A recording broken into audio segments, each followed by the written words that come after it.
오늘은 성만찬 예식의 안식일입니다. 성만찬을 시작하게 된 이 계기가 있습니다.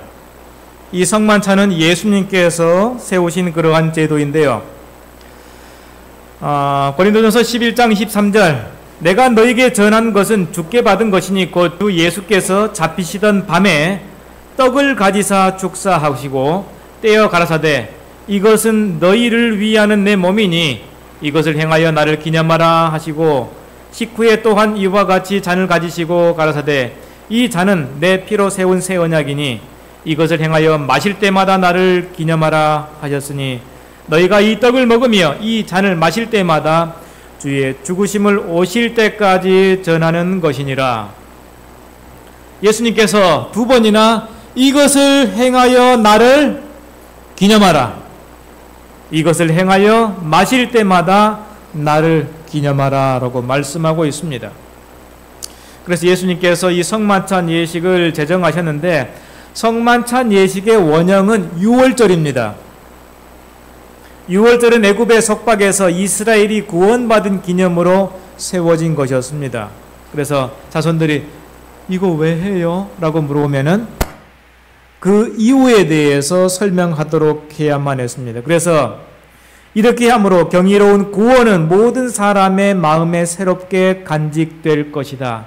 알고 있는 것뿐만 아니라 알고 있는 것을 입으로 직접 얘기할 때에 훨씬 더 본인에게도 그 의미가 새롭게 다가오는 것입니다. 그래서 이 유월절이 예수님의 십자가 사건 바로 직전에 성만찬 예식으로 바뀌게 된 것입니다. 흠없는 하나님의 어린 양인 그리스도는 자기 자신을 속죄물로 지금 막 바치려고 하였으며 이렇게 함으로 그분은 4,000년 동안 당신의 죽음을 지적해온 예표와 의식 제도를 끝내실 것이었다. 얼마 동안 계속됐다고요? 4,000년 동안 계속되어온 유월절과 또 뿐만 아니라 양을 잡아가지고 하나님 앞에 번제를 드렸던 그 모든 의식들을 이제 끝내는 것입니다. 양을 잡아가지고 돌 12덩이 돌을 갖다 올려놓고 그 위에 나무를 피우고 그 위에 양 번제물을 드려가지고 그 제사를 드리는 목적이 뭡니까? 왜 돌멩이 12를 쌓고 나무를 얹고 그 위에다가 제물을 태워가지고 하나님께 드리는 목적, 이유가 뭐예요? 간단합니다. 어린 양으로 예수 그리스도께서 오셔가지고 내 죄를 대신해서 이렇게 죽으실 것을 내가 뭐합니다? 믿습니다. 믿음이 행동으로 드러나는 것이 번제물로 드리는 것이었습니다. 그렇기 때문에 양과 소와 염소와 이런 것들을 하나님 앞에 번제물과 유월절 양으로 해가지고 잡아드리는 그 근본 목적은 예수님께서 내 죄를 대신해서 죽으실 것을 믿는 것이 행동으로 드러나는 거예요. 성만찬 예식은 그리스도의 죽음의 결과로 이루어진 큰 구원을 기념하기 위하여 주신 바 되었다. 그리스도께서 능력과 영광으로 재림하실 때까지 이 의식은 기념되어야 하는 것입니다. 그래서 일반적으로 추천되기는 한 기에 한 번씩 해라. 석 달에 한 번씩. 근데 우리 교회 집사님들은 조금 많은 것 같으니까 1년에 2번씩 하자. 전반기 한 번, 후반기 한 번. 그러다 보니까 우리 집사님들이 너무 가끔씩 하다 보니까는 그냥 잊어버려요. 그래서 어떻게 해야 되는가 조금 이제 실수가 있다 할지라도 여러분 좀 이해해 주시기 바랍니다. 자, 그래서 이 유월절 예식은 유월절을 준비하기 위해서는 가장 먼저 가장 중요한 게 뭔가? 양을 준비해야 됩니다. 출애굽기 12장에 유월절 준비를 어떻게 해야 되는지 잘 나와 있습니다. 며칠 전에 양을 준비해 놓고 그래가지고 그 유월절을 기산점으로 해가지고 1년이 시작되는 거예요. 그래서 양을 잡아서 잡을 때에 피가 나오게 돼요. 그 피를 받고 거기에다가 우슬초로 딱 찍어가지고 그 우슬초를 피 묻은 것을 어디다 칠하는가? 문 입구마다 설주 이렇게 칠하고 임방에 이렇게 칠하는 것입니다. 왜 그렇게 했을까요? 왜 그렇게 했을까요? 죽음의 천사가 각 가정마다 장자 죽는 그러한 이 재앙이 이르게 되었는데 장자가 죽지 않기 위해서는 누가 죽어야 돼요? 양이 죽어야 되는 것입니다.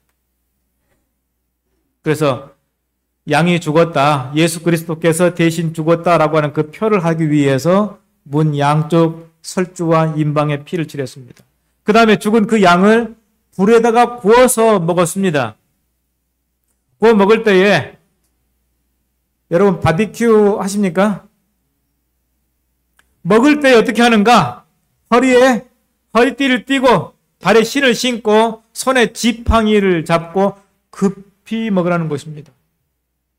그 다음에 7일 동안 무교병을 먹습니다. 무교병이 도대체 뭡니까? 무교병이 뭐예요? 누룩이 들어가지 않은 빵, 떡.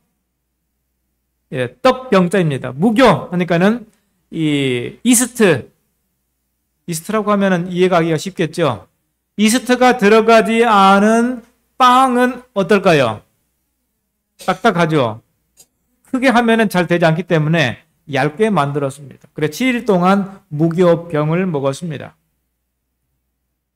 그래서 6월절 만찬 준수 방법은 이스라엘 자손은 허리에 띠를 띠고 손에 지팡이를 잡고 여행할 준비를 갖추고 선체로 6월절 만찬을 먹었습니다.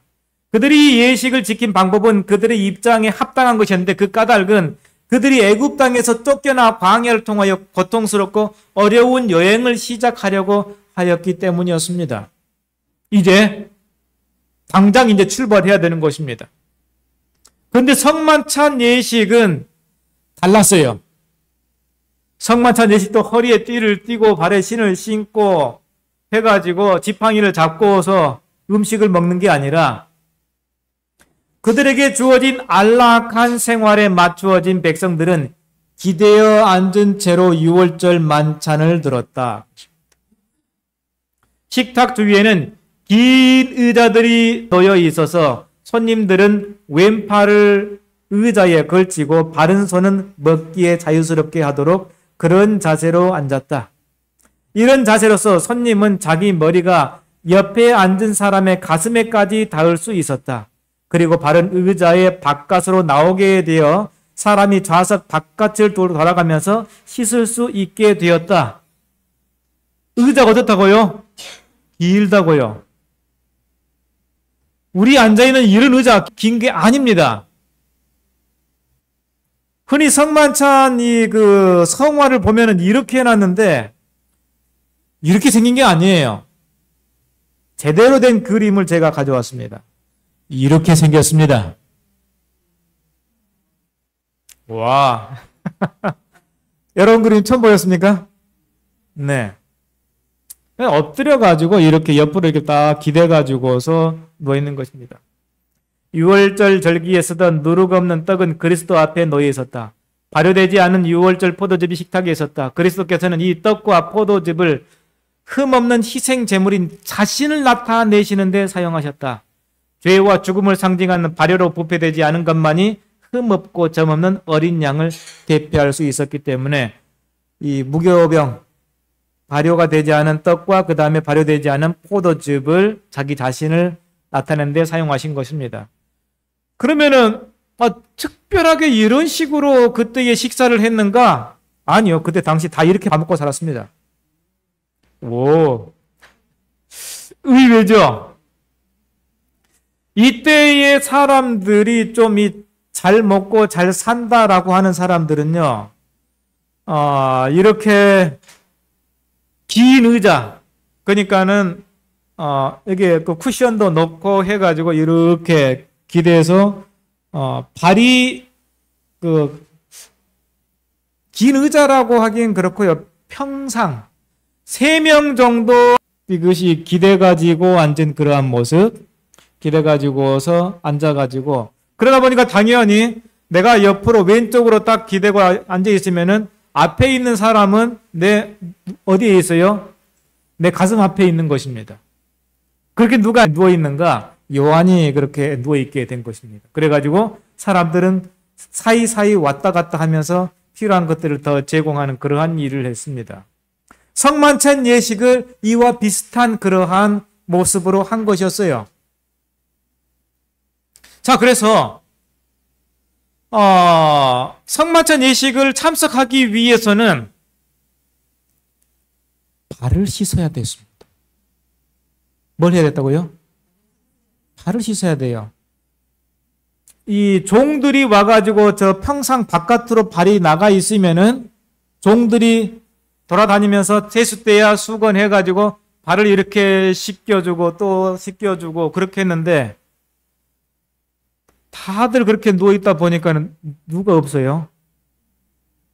발 씻겨줄 사람이 없는 것입니다. 그래서 어떻게 했는가? 요한복음 13장 1절부터 제가 천천히 읽겠습니다. 유월절 전에 예수께서 자기가 세상을 떠나 아버지께로 돌아가실 때가 이른 줄 아시고 세상에 있는 자기 사람들을 사랑하시되 끝까지 사랑하시니라. 마귀가 벌써 시몬 아들 가룟 유다의 마음에 예수를 팔려는 생각을 넣었더라. 여러분이 생각할 때에 그 생각은 여러분의 것이 아닐 수도 있습니다. 예수를 팔 생각을 누구에게 넣어줬다고요? 가룟 유다의 마음 가운데 넣어주었어요. 나쁜 생각이 우리 마음 가운데 떠오를 때 우리는 어떻게 됩니까? 그 생각을 털어버려야 돼요. 이거 누가 줬구나?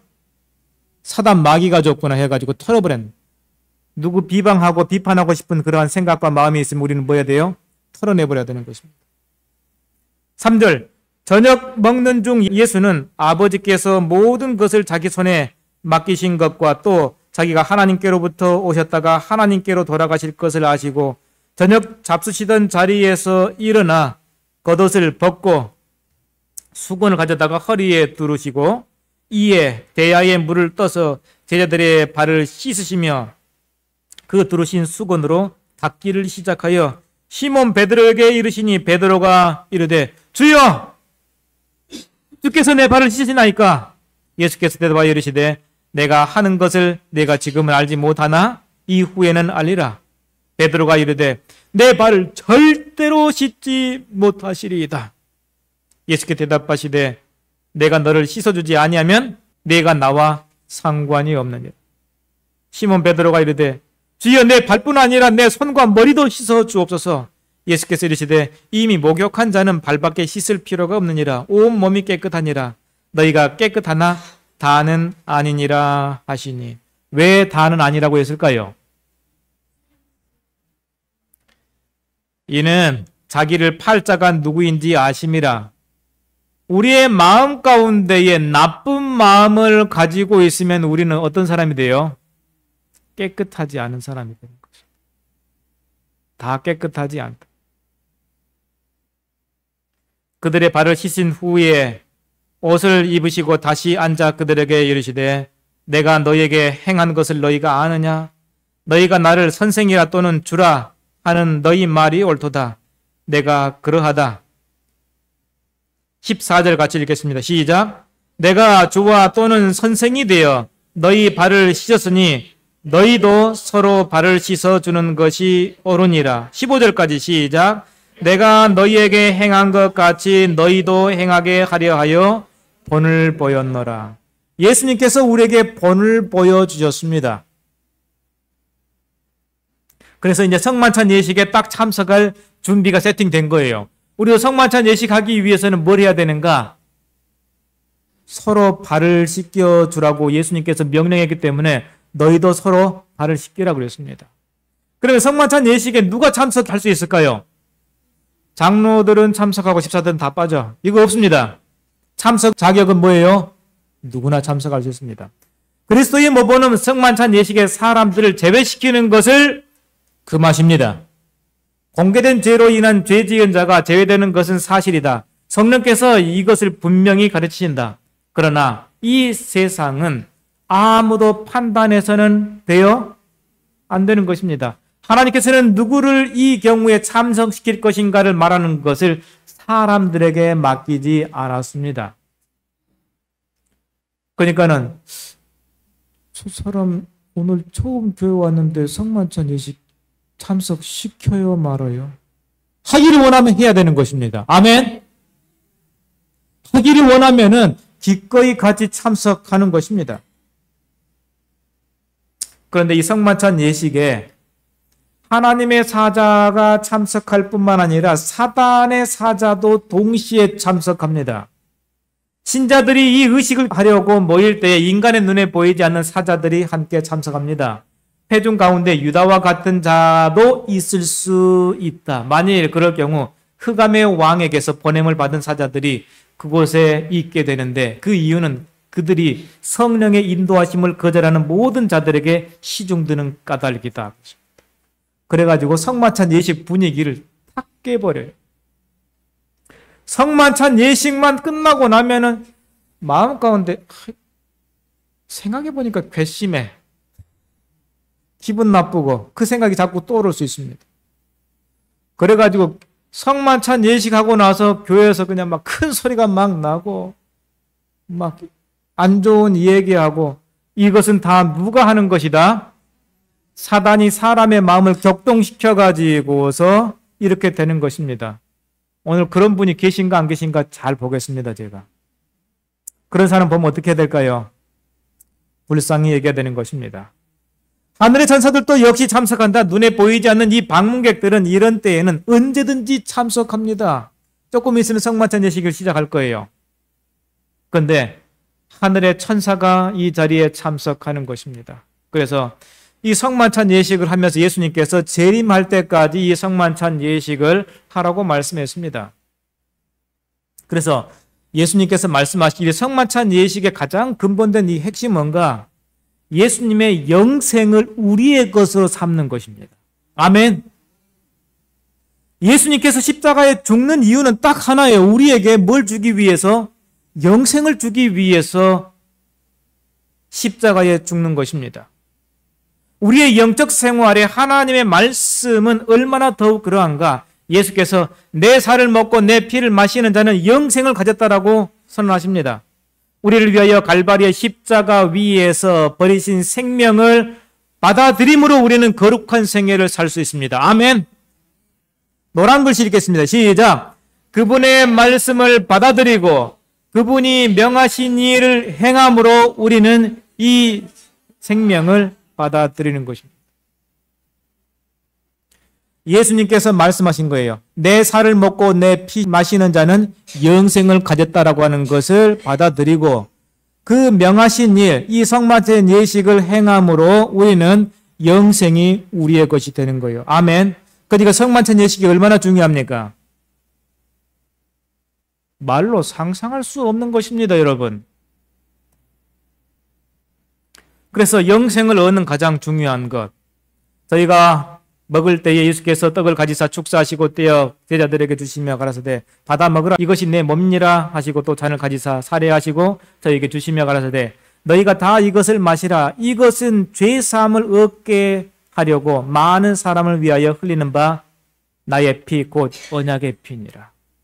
수많은 양들이 죽고 수많은 소들이 죽고 수많은 염소들이 죽었는데 그 피를 흘리는 것은 곧 예수 그리스도께서 십자가에 달려 죽으시는 그 피 흘리는 것을 상징하는 것이었습니다.